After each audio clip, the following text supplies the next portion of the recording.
జనవరి 14వ తేదీ మంగళవారం మకర సంక్రాంతి పండుగను జరుపుకుంటారు.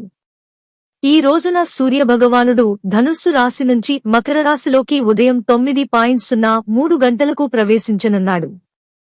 మకర సంక్రాంతి రోజు పొరపాటున కూడా చేయకూడని పనులు కొన్ని ఉన్నాయి. ఇలా చేయడం వల్ల ఇంట్లోకి నెగటివ్ ఎనర్జీ వస్తుందని నమ్ముతారు. అంతేకాదు జీవితంలో సమస్యలు పెరుగుతాయి.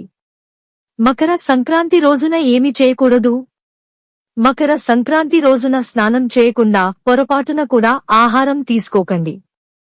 ఇలా చేయడం వల్ల తిన్న ఆహారం అపరిశుభ్రంగా మారి విషపూరితంగా మారుతుందని నమ్ముతారు.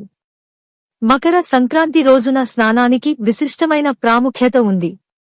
అయితే ఈ రోజు పొరపాటున కూడా నూనె దానం చేయకూడదు. మకర సంక్రాంతి రోజున నూనె దానం చేయడం అశుభం. ఇలా చేయడం వల్ల అనారోగ్యాలు, ప్రతికూలతలు ఇంట్లోకి వస్తాయని నమ్ముతారు. అంతేకాదు మకర సంక్రాంతి రోజున తెల్ల బియ్యం, కత్తులు, కత్తెర వంటి పదునైన వస్తువులను దానం చేయవద్దు. మకర సంక్రాంతి రోజున తామసిక ఆహారం లేదా మద్యపానానికి దూరంగా ఉండాలి.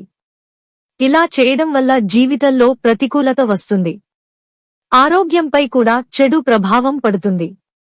మకర సంక్రాంతి రోజున ఇంటి వచ్చిన పేదలకు, బ్రాహ్మణులకు, ఆకలి అన్నవారికి ఏదైనా పెట్టకుండా ఇంటి నుంచి వెళ్లనివ్వకండి. అంతేకాదు ఎవరిని పొరపాటున కూడా అవమానించవద్దు. ఈ విధంగా చేసిన వారు పాపానికి పాల్పడినట్లు నమ్మకం.